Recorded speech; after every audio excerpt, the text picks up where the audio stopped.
thank all of you guys that are here, and hello, remote group. So, like Martha said, if you guys have any questions as I'm chatting today, just blurt them out. Raise your hand, holler out, and if I can answer them, I will. If I don't know the answer, I'll let you know. So the people here in the room, you guys, all high school students or high school and junior high? Everybody high school? Yes. All seniors, or do we have juniors here? Sophomores, freshmen. All right, that's exciting. Awesome. So we've got freshmen all the way up to seniors. At least I've got one senior. You guys are seniors in the back. Just trying to get an idea of who we're dealing with. I'm dealing with. You're all here because you have some sort of interest in veterinary medicine. And I'm going to start out, and we're just going to talk and give a little bit of an overview on veterinary medicine, and I'm going to tell you that being interested in veterinary medicine is a good idea. Then I'm going to talk a little bit about some of your options. We're just going to kind of review a little bit what veterinary medicine means, what's that like, and in that we'll kind of talk about my history, my background. And then we'll get into shelter medicine. That's my core topic today, but we're going to kind of ease into it if that's okay with you guys. So you're interested in veterinary medicine. I'm a graduate of Iowa State University, another veterinary college here in the Midwest. And I grew up, I was one of those kids that thought I wanted to be a veterinarian from when I was a little kid. And some of you may be that too. It's like, oh, ever since I can remember, I always wanted to be a veterinarian. It seemed like a good idea. I love animals. And that's great. What we think of as a traditional veterinarian is kind of what I was when I first got out of school, was a private practitioner. The veterinarian that you bring your family pet to, that takes care of your animals. And that's a wonderful profession, and that's a lot of times what we think of with veterinarians. But really, the veterinary profession is so broad. And people don't realize that when they get into it.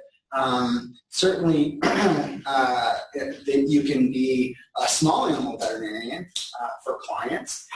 You can take care of horses. There are veterinarians that are taking care of large animals, kind of on the production animal side of things, which is a little bit different, right? They're managing or helping farmers manage big herds of animals and the health of a herd, as opposed to the individual animals. So a little bit different dynamics there.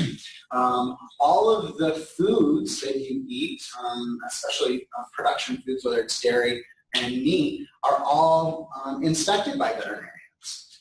So veterinarians are involved in that side of things. So not necessarily with animal care, but more in food health and industry. A huge area of veterinary, expanding area of veterinary medicine right now is public health, which is some of that food inspection. But it's also talking about disease and zoonotic diseases we can get from animals. You know, things that are going to start the zombie apocalypse and stuff like that. Veterinarians are on the cutting edge of that infectious disease study. We have lots of veterinarians in research. So you kind of get a feel for it. There's lots of different opportunities for veterinarians doing a lot of different things, both in private sector and in industry, in military. There's a lot of options, but it's still veterinarians. And a lot of that happens after you get your veterinary degree. So when you start thinking about being a veterinarian, and you go in saying, oh, I want to be this private practitioner. I have a good friend that she grew up on a farm. She's going to be a dairy practitioner. She got into vet school, and she loved cats. And all of a sudden, she took this elective and started taking care of cats, and now she's a specialist in cats. So changed her mind along the way through. And so being a veterinarian is pretty exciting, but there's also a broad range of things you can do. So it's a pretty cool profession. So good job picking something that's pretty awesome. So I'm going to talk a little bit about me, probably more than you guys want to hear, but it gives some background on what I'm talking about, where I come from, and how I've changed what I do even within the veterinary profession over the years, okay? That's me and my dog Sabine on Rattlesnake Ridge in Washington. I lived in Seattle, Washington for 20 years, practiced there before I came here to start this program at Kansas State. So a little bit of background of me, where I came from and how I evolved, kind of what we were talking about. I managed an emergency hospital, and then I was a private practitioner. I was a hired veterinarian. They practice animals, just like your pets. I bought a practice, so I was a business owner. Veterinarians and business owners, that happens all the time. Sold my business and was recruited by a corporation called VCA. And I was a regional, I had a large cornerstone hospital, but also oversaw a number of smaller practices in a regional kind of manner, helping those hospitals manage their business. And I was on their medical advisory board, so I kind of helped them make medical decisions. How did you get to shelter medicine, Dr. Crauer, is what I normally get asked. I was a first responder for Hurricane Katrina. So a big disaster in New Orleans, wiped out a city. It was pretty creepy down there. It was like an apocalypse. It was like disaster hit. They needed people to go down there and help. And the group I was with, we were down there for 10 weeks helping animals, providing medical care. I was part of a team that set up a shelter down there from scratch. And we rescued our group alone rescued about 1,400 animals over that period of time. For me, it was an opportunity to make a difference. I had been successful as a veterinarian and as a businessman, and all of a sudden I was down in a disaster site, and I was taking care of animals. I wasn't worried about making money. I was just taking care of animals. And that hit really close to why I got into this profession to begin with. So I came back and flew back to Seattle from New Orleans after being down there. My perspective had changed a little bit. Some of those routine cases in medicine didn't get me so excited to go to work anymore. Not that it wasn't important, it was just I had such an amazing experience making a difference. That kind of transition I started getting interested in, kind of giving back, taking care of animals that didn't have anyone.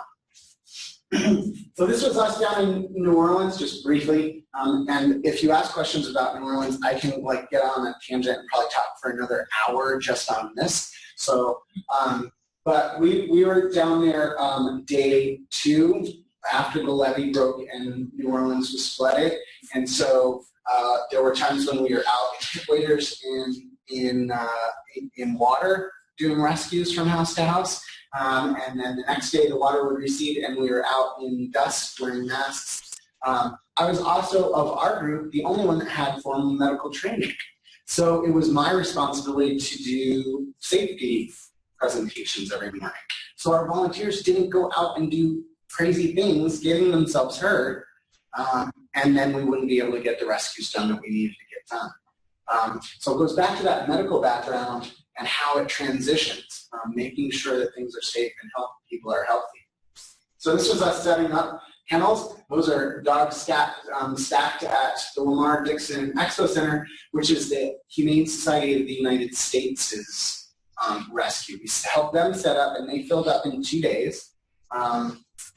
With about 400 to 500 animals, and they couldn't take anymore. So we set up, we were staying in this barn.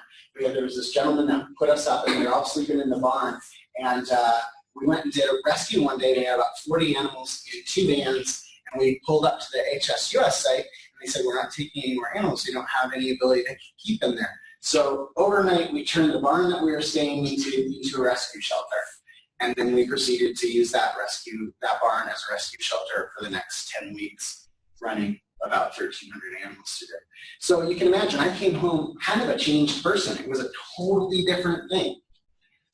So I came back to Seattle, and I volunteered for our local municipal shelter, and then I was recruited by a Humane Society in Seattle Seattle Humane to be their chief medical officer. So I came on board and I was in charge of all of their medical care. I had 3 veterinarians that were on my staff, so it was a very well-resourced, it was a big shelter, and had pretty good dollars to be able to provide high-level care. With the care that we gave our animals was on par with a high-functioning medical practice.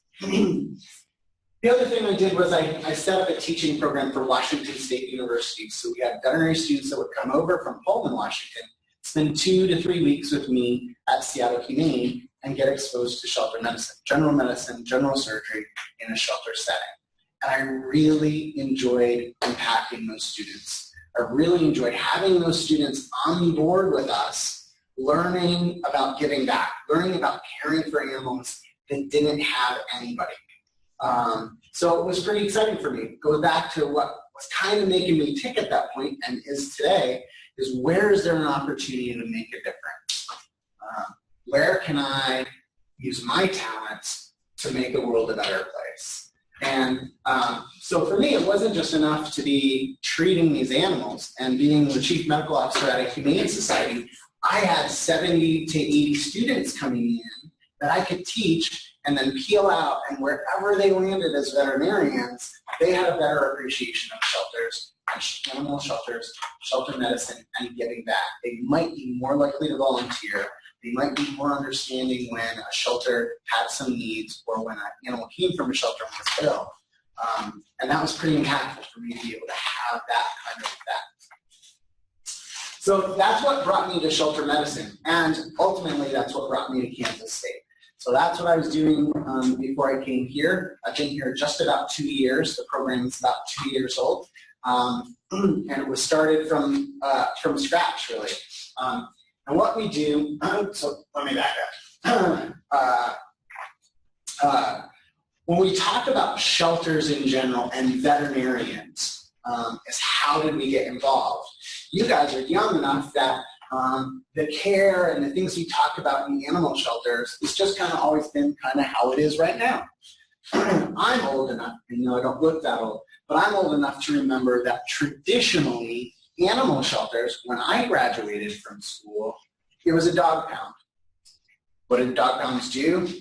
Well, animal control officers, dog catchers, would go out, and if there was a stray dog or they got a call about a stray dog, they would go pick them up, and they'd take them to the dog pound, and they'd hold them for 3 days and wait for an owner to come pick that dog up. If the dog didn't get picked up in 3 days, they euthanized it. Polite word for they killed it. Okay? That's the way it was. That's a traditional dog pound. And there's still plenty of those out there. There are some right here in Kansas. We deal with some rescues that are set up just to take animals out of that situation. But in general, you guys just looking at the way you're looking at me, said kill dogs. As society, that's not okay anymore. That's not cool, right? We should be trying to find homes for these dogs. We should try to find places for them, right? So what's happened is all of a sudden society says, no, that's not okay. So then shelters end up, or dog pounds, end up turning into shelters, which is what we think of as a throughput model. They bring animals in that are stray or need help. They house them, and if their owner doesn't come pick them up, then they try and find homes for them. So they're adopting them out, okay? So a lot of shelters were built that way. So we bring them in, we hold them, and then we find homes for them.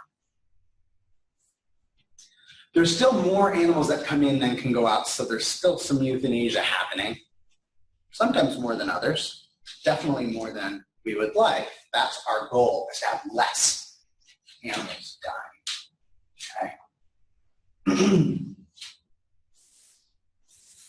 That wasn't raised hand for a question. See how excited I get?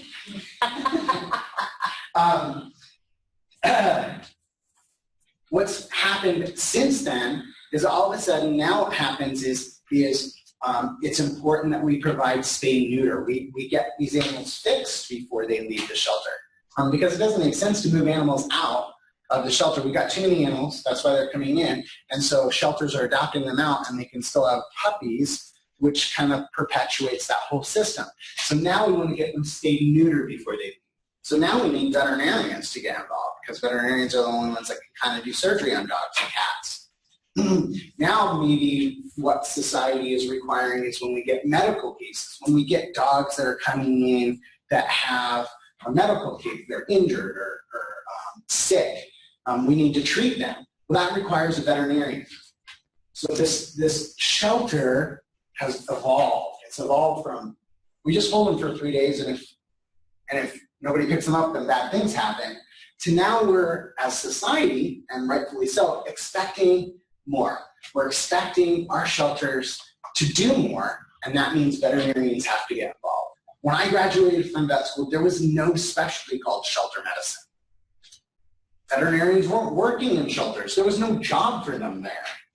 Now it's a huge opportunity for students that are graduating from school to go and help animals, just like I did when I went to New Orleans, help animals that don't have a person. Okay? Oops. Oh, now I went way. Looks like you might have had a chat question. Oh, chat question. I don't know if you know how to get up there to chat. Oh, hang on. Oh, yeah. There's a chat button. This is Kelly. Kelly, the chat question. Question, you had a question, Kelly? Yes, we have a question here from a student, my student Linnea. Linnea is going to come up, and instead of chatting it, we'll just say it. All right. So here's the video. Oh, hello. Hello. All right, so my question is, you as a veterinarian, how do you view shelter euthanasia as like a population control? It is difficult, and it's one of those things that we have to recognize that some euthanasia is, I'm going to say necessary. It's one of those things that when we talk in the shelter world, there's a kill and no kill kind of hot button topic. Any responsible shelter is doing some euthanasia because there are dogs and cats that come in that are injured, that from a humane care standpoint, they should be euthanized. Or from a behavior standpoint, they're not good citizens, and it would be irresponsible of us to get them back out into society creating havoc. As far as just euthanasia to decrease the population in a shelter or in a specific area, there's far better ways to go at that. As far as shelter management and as far as community management, spay-neuter is far more effective. It's not as quick because it takes time to affect that population, but I'm not a big fan of just euthanasia for population control, if that was the question. Does that answer it? Does that answer it? Yeah. Yes, thank you very much. Okay, thanks. All right. So I'm gonna go back to, sometimes I give this presentation to veterinarians or to first or second year veterinary students. And the question is shelter medicine, why should we be involved as veterinarians? And I kind of walked through why we are involved. But this is the veterinarian's oath about what we do, and it'll pop up again here in a second.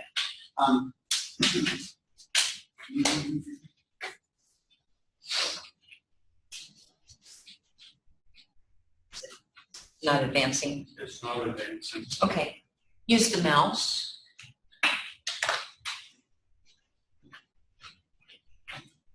What happened was last time when he went remote, it bumped me off. Okay, so let's do an escape. Oh boy, there we go. All right, now let's try it again. See if we put. That moved it. Okay. There you go. Good. And we'll put it back on some current slide. All right. Let's see if that does. So along the lines of what I was just talking about, I want to give you a big picture, not to be a doom and gloomer, but let's talk about how many animals are out there. So right now, 4 to 8 million, roughly, this is in the United States, 4 to 8 million animals per year are going into shelters annually. That's down over the last 10 years, so we're making headway. But 4 to 8 million per year, and 2 to 5 million of those are being euthanized. That's a lot, right? And so we want to try and minimize that. I always start off most of my presentations saying my goal as a veterinarian, as a shelter veterinarian, is to decrease the number of deaths. We're going to euthanize less animals, and we want to increase the level of care that the animals are given in our shelter systems. And it's hard. It's a tough balance. We want to try and do both of those things. The consequences of all of this happening, there's a huge cost financially. We're paying shelters, we're donations, animal control officers go pick up animals and bring them to a shelter. That's expensive. It's expensive for dollars, and it's expensive emotionally. The people that are having to do these things, it's expensive emotionally. Risk to public health. All these animals that are loose and running around, unvaccinated, unspayed and neutered, there's a risk to us from a danger standpoint, and certainly potential for animal suffering. Okay? So that's what we're trying to minimize in shelters. So what I like to tell veterinarians is, how can we not be involved? It's fixing those things is directly related to what we've taken oath to fix. Right? Does that make sense? All right. So what do veterinarians do within a shelter setting? This is my dog, Griff. He's not that little anymore. So how do shelters work, or how do shelters work with veterinarians? Like I said, traditionally, way back when, veterinarians weren't involved at all. But how are we working with shelters today? Well, I think as board members and advisors, because you have plenty of shelter workers that over the years have been doing things a certain way, and they haven't had veterinary involvement. So it's nice to have somebody that's a trained animal health professional to be able to give their insight on how things should be run. Sometimes it's inconvenient because it's not exactly how they've been doing things, but that's the only way we can raise that bar. Certainly veterinarians are used as outpatient services when they have sick animals. If they don't have a veterinarian on staff, they have to engage their local veterinarians for care, for taking care of those sick animals, and for surgery, because veterinarians are the only ones that can do surgery. So a lot of shelters, and it's a hugely expanding area of employment right now for veterinarians, is the availability of jobs in shelters, because shelters are finding that they have to get them animals spayed and neutered before they adopt them out. It's cheaper for them to hire a veterinarian than it is to pay other veterinarians to do it. Consultants, how should we be dealing with this medical problem? We've got a disease outbreak. How do we deal with that? Veterinarians are prepared to answer those questions. So there's a lot of opportunities for veterinarians to be involved in shelters. Certainly shelter directors, having veterinarians go in a leadership role, I think is a huge opportunity. It's something we haven't thought about. But having veterinarians that can manage the medical side as well as the business side is going to really ramp up the lives saved. Sorry.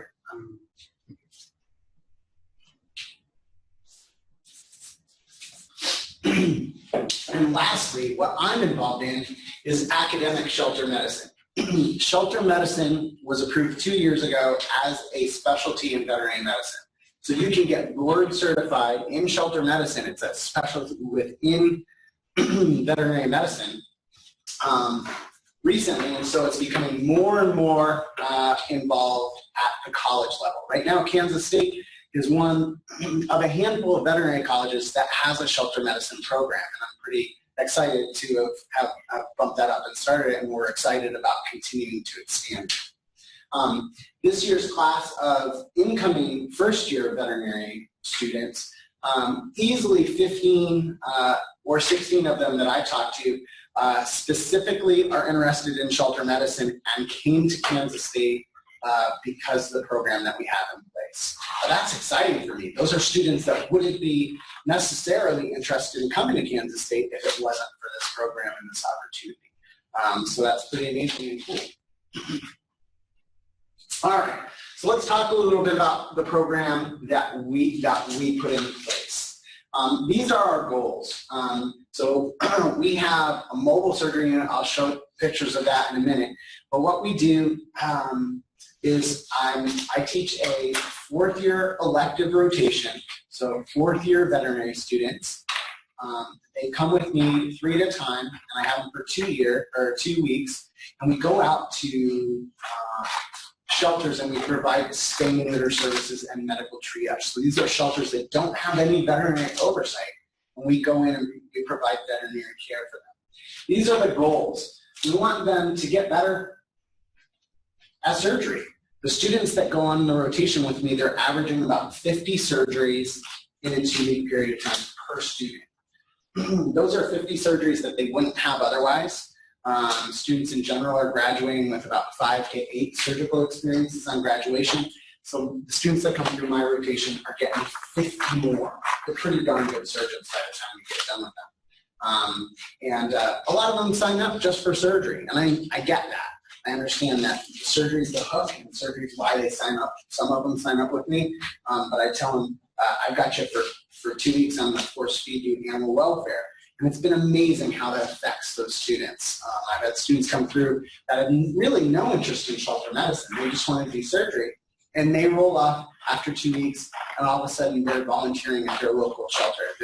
I've gotten emails after graduation from students saying, oh, I'm volunteering at this shelter and they're having this problem. What do you think about this and this? And those are students that wouldn't have done that if they hadn't come through this program.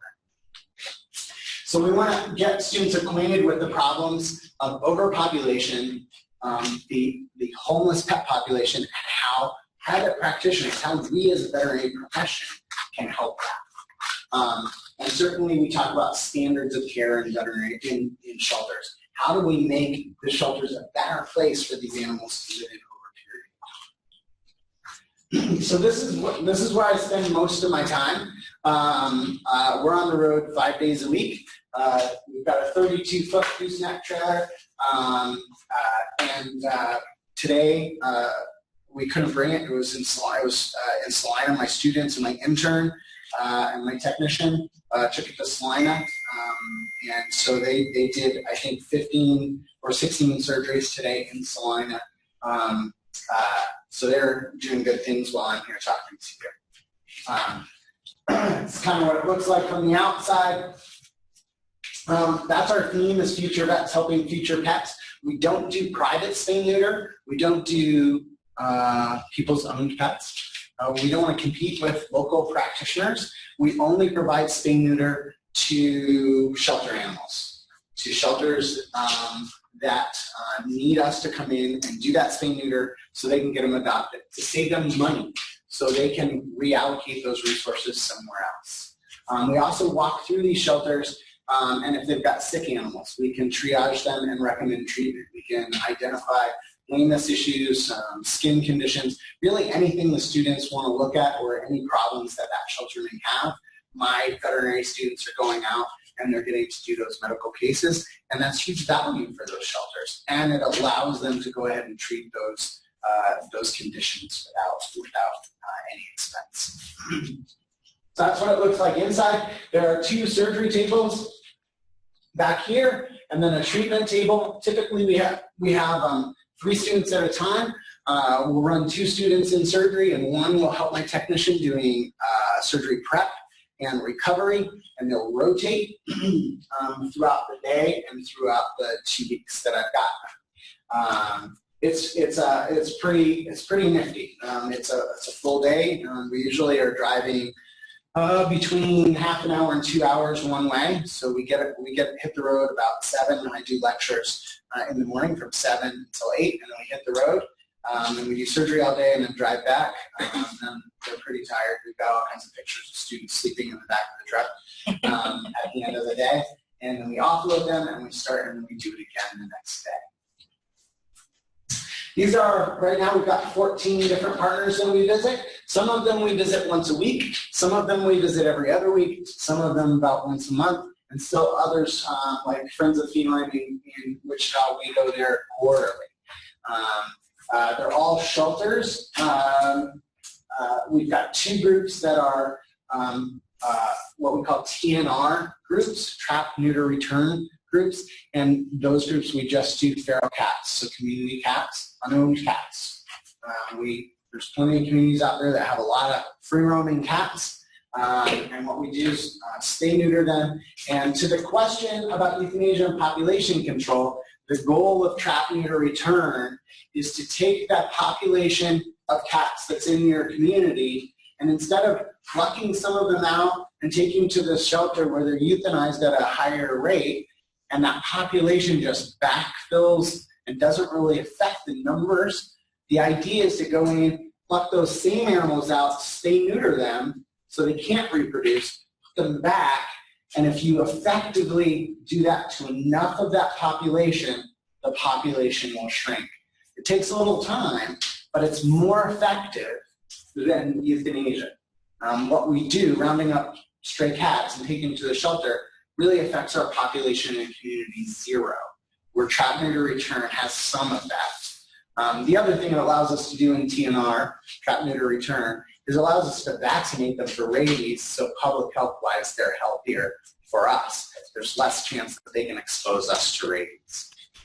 So we had to rewrite our memorandum of understanding, our agreement with these organizations, because originally we were just doing shelters, and now we're doing trap, neuter, return groups. They're not owned by the shelter, and they're not adoptable. So we had to rewrite that, but we are doing that in a couple of different areas. These are some of the things that we go over. We talk about guidelines, we talk about stay neuter programs, different disease and population control, admissions policies in shelters, adoption policies in shelters. We do talk about euthanasia, and when is it indicated? When are there some other options? We talked about behavior, because really some of the major reasons why dogs end up in shelters are behavior reasons. And many of those behaviors could be affected if we spayed and neutered early.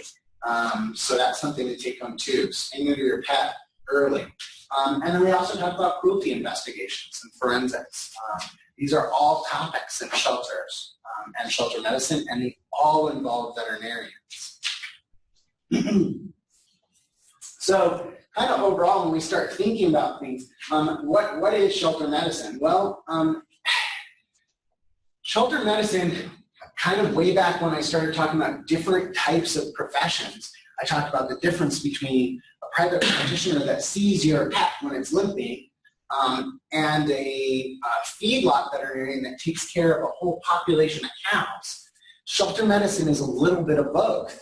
You have a population of animals that live in this shelter, and it's constantly changing. You've got some going out to adoption, you've got some coming in, but you have this population that you need to make sure stays healthy, doesn't get sick, all of them, because that's a problem. But then you also have the individual animal that may get sick or may be limping or needs surgery or whatever. So it's a little bit of both. It's population management and disease control, and it's individual care as well.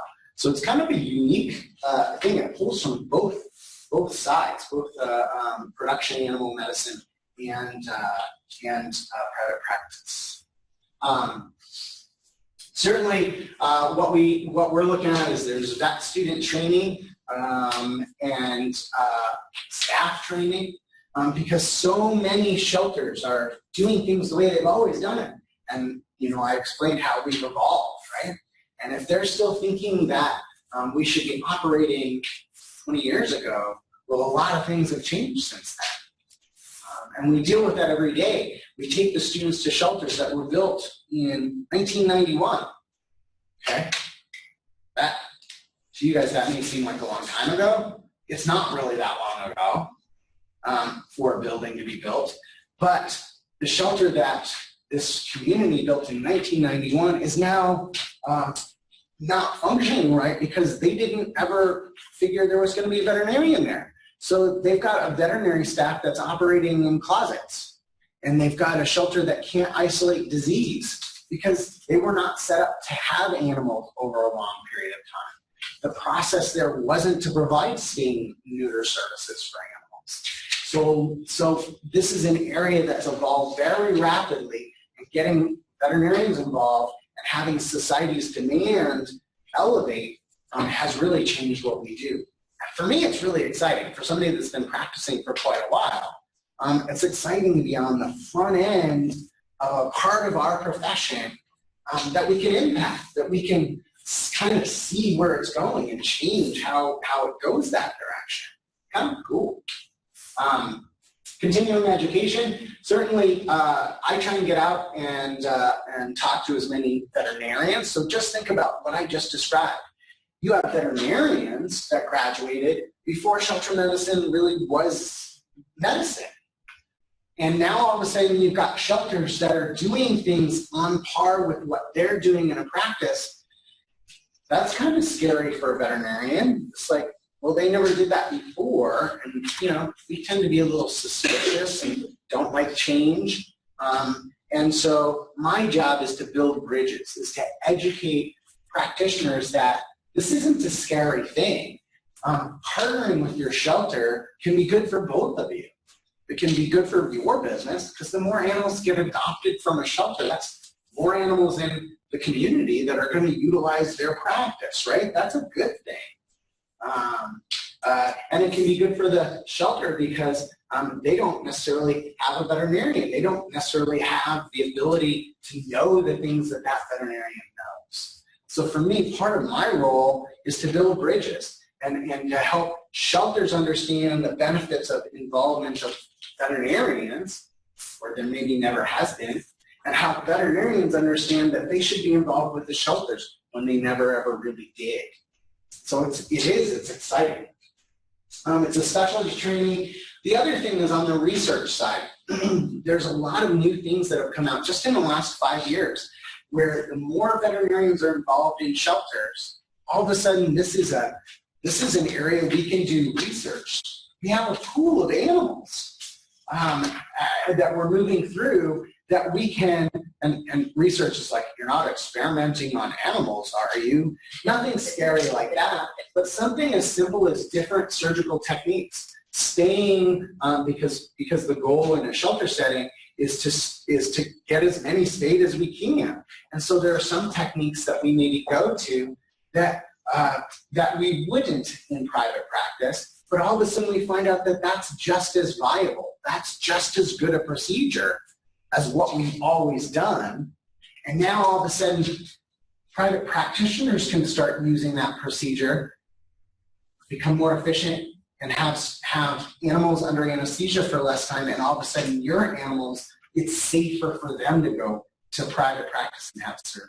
So all of a sudden, things that happen in a setting, in a shelter, can come back in effect and raise the bar on what we're doing in private practice. But that was never utilized before because we never had veterinarians in there finding out what we could and couldn't do in a shelter setting. So there's this huge amount of opportunity for research in a shelter setting because we have this pool of animals. Just finding out how prevalent the disease is in a region. There's no way that I could go out. I'd have to go to all the veterinarians in the Kansas City area and say, hey, can you draw blood on all of your dogs and find out if they've got heartworm, da, da, da, da. But that's not going to happen. You're not going to get all the buy-in. You're not going to have consent. And they're going to say, why are we paying our technicians to do all of your work for your research? Where I can go to 3 area shelters. Kansas City's awesome. It's got 3 really large shelters that do a good job.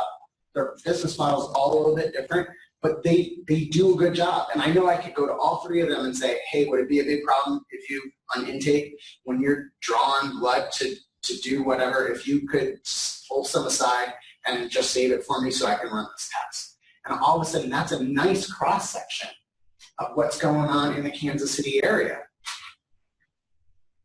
I can probably get 17,000 blood samples from those 3 shelters in a year and have a good idea of what's going on in the Kansas City area. But if we're not engaged with those shelters, that doesn't happen. So there's this huge opportunity for research. But ultimately, all this talk, all these things that I've just mentioned, what my goal, I'm going to go back to the goal that I said, and I usually start with, my goal is to euthanize, kill less animals, and to increase the level of care of those animals that are in our communities, whether they're in a shelter or whether they're coming out of their shelter or anywhere. That's my goal. And that's ultimately what happens, is we're empowering individuals and communities to take better care of their animals, to not have a culture of disposability, a culture where it's okay to just have litters of puppies, have them running loose, not caring for them, and have them end up in a shelter where they're euthanized at a higher rate, okay? So that's ultimately the goal, is to have our communities and individuals with our communities taking better care of our animals. I think veterinary involvement in these shelters allows for that. It's my other dog, Roz.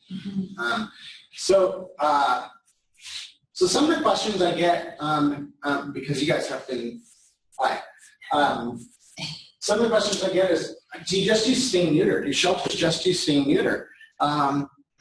There are some that do, but usually if there's a veterinarian, they're going to do whatever needs to be done to make that animal more adoptable. When I was at Seattle Humane, we did a lot of spay and neuters. In fact, about 60% of everything that came in the door needed to be spayed or neutered. But we also did a higher number of dentals. We got a lot of older dogs that have bad teeth. Well, I wanted to make it a positive adoption experience, so we did a lot of dentals. We cleaned teeth and we pulled teeth, because we wanted people adopting animals not to have an instant $400 vet bill when they went in. The veterinarian said this dog's teeth are horrible. So we did a lot of dentals. We removed masses. A lot of things that would happen in private practice, like if you had a dog, say a dog gets hit by a car and it breaks its leg. If it's your dog, you're going to probably take it in a veterinarian, you're going to plate it or pin it, you're going to go to surgery and fix that leg. In a shelter setting, we probably amputate the leg. We probably just take it off. And they do just fine. But that allows them to get out of the shelter faster. If I amputate the leg, it takes about 7 to 10 days to heal up. If I'm waiting for bone to heal, it takes 4 to 6 weeks to heal up. So it's much more effective to just amputate the leg. And 3-legged dogs get adopted faster anyway, so it works out for everybody. Not that we like taking off legs, but we would do that. So typically it's not just spay neuter. We're doing procedures and medical procedures that are going to make animals more adoptable. Okay? That's a veterinarian's role. And we're treating and preventing disease. The other question I get is employment outlook.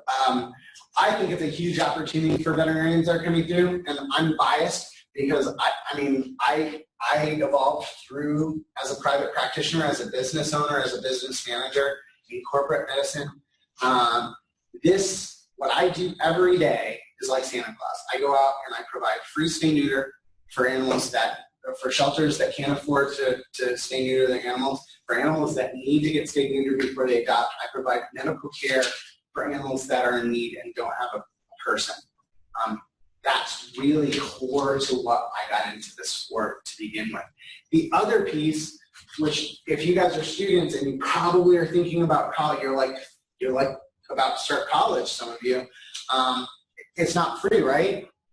Last I checked, it's expensive. It's a double secret, James. Animal shelters are nonprofits. They're charity organizations. There are programs that if you work in a charity organization for 10 years, the government forgives your loans. So that's pretty cool. All right, I'm going to go work for an animal shelter. I'm going to do all the things I want to do. I'm going to pay my loan for 10 years, and whatever's left after 10 years, the government's going to forgive. That's pretty neat. Don't tell everybody, it's a secret, but that's cool. Any other questions? Or I'm going to start making up questions on our own. Yeah. So how often do you like go out and help like big numbers of groups of animals?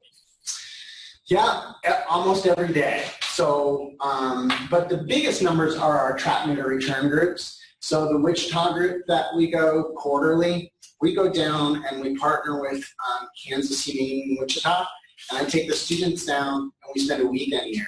We do surgery Saturday and Sunday.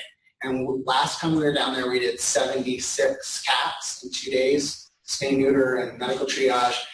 We're going back down in 2 weeks, Halloween weekend, and we're pressing them to try and trap 90 cats in 2 days.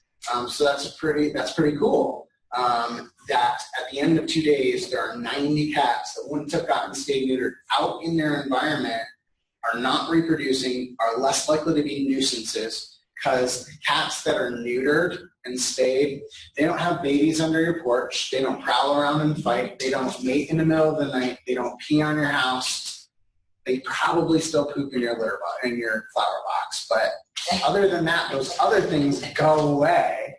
And so you're putting non-nuisance cats that have been vaccinated back into that environment, and that's pretty neat. As far as impact, one shelter alone, the shelter that my team's at today, Salina Animal Shelter, last year alone we did almost 900 surgeries just at that shelter.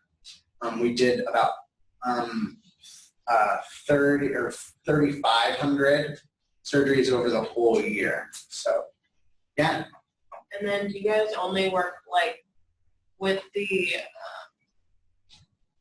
so do you guys only work with like dogs and cats? Just dogs and cats.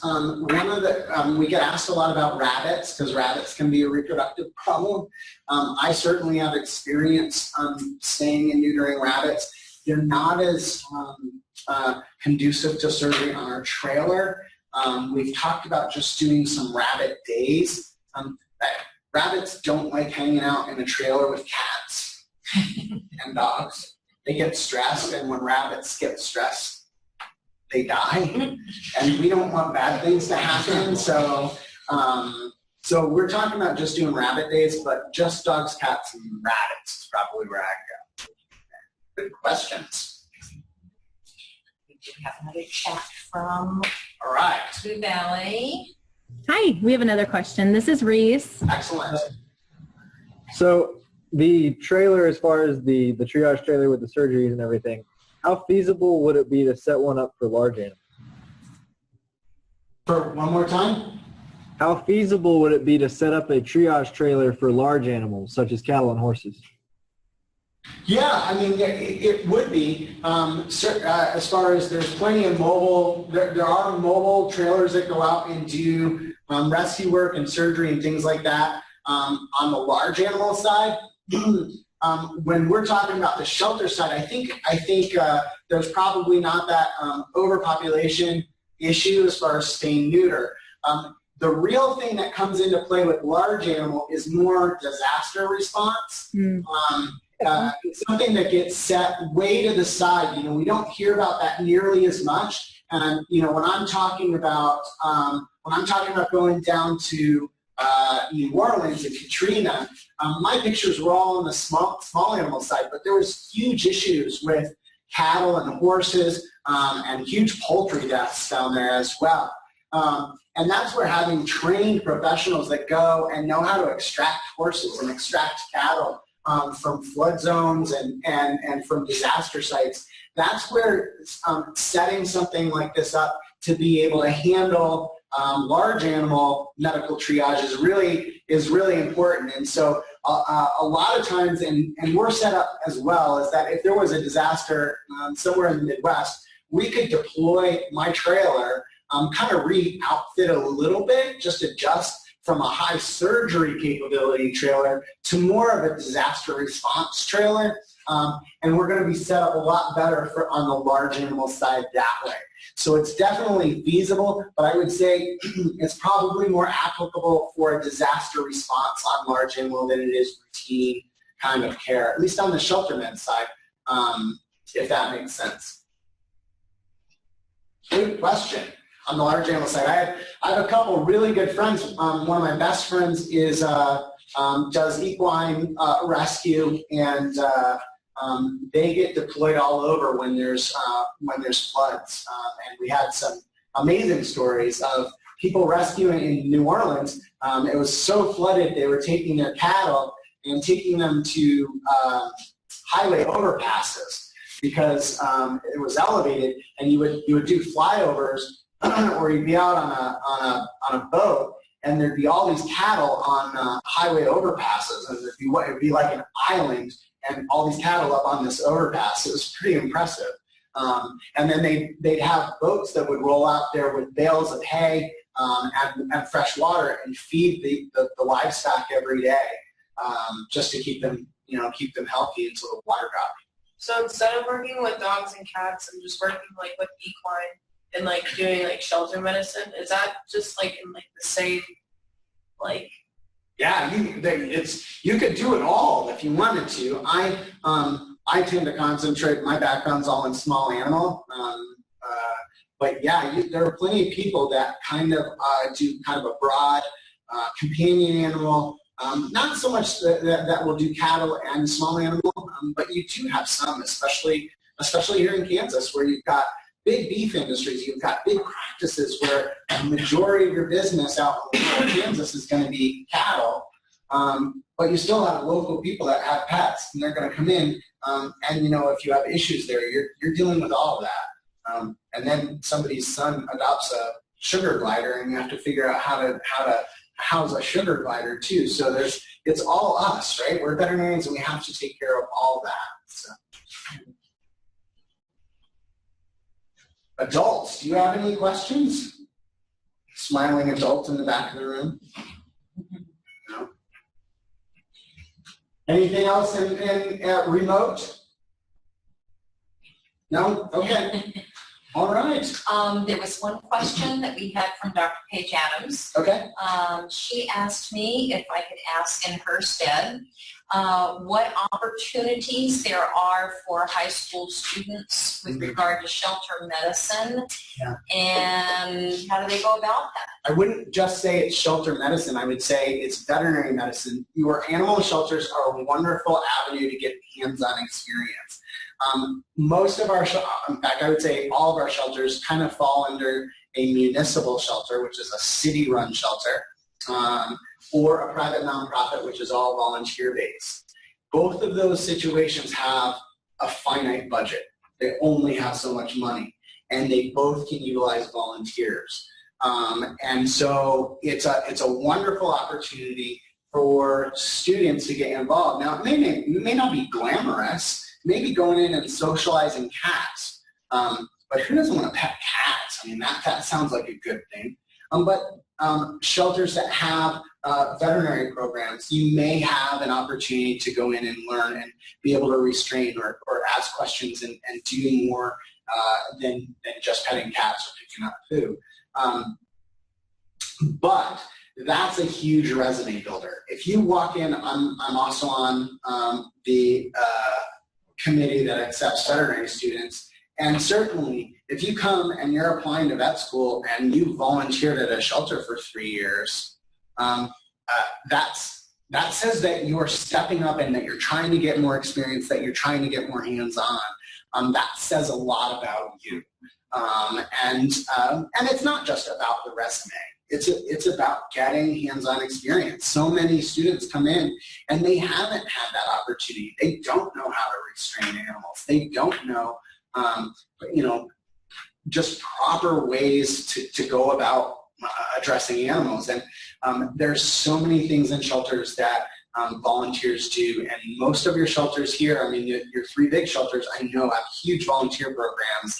And there are a lot of opportunities, from dog walkers to helping with behavior assessments to helping clean kennels to typing up things and handing out things. I mean, it's really broad, and it's a great opportunity to kind of get your foot in the door, and it looks good too.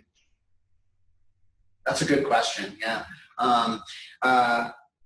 And you guys are all at an age that I think would be acceptable. A lot of times when when we're looking at shelters, we'll have 10, 11, 12-year-olds coming in wanting to volunteer, and it's really hard for them. But you guys, high school age, are much more appropriate, and I would be hard-pressed to think that they wouldn't be able to find something for you to do that would be applicable for you and for them. So, good question and good opportunities. Any other questions from you guys? Thank you so much for your interest in veterinary medicine, and thanks for putting up with me talking about animal welfare for an hour.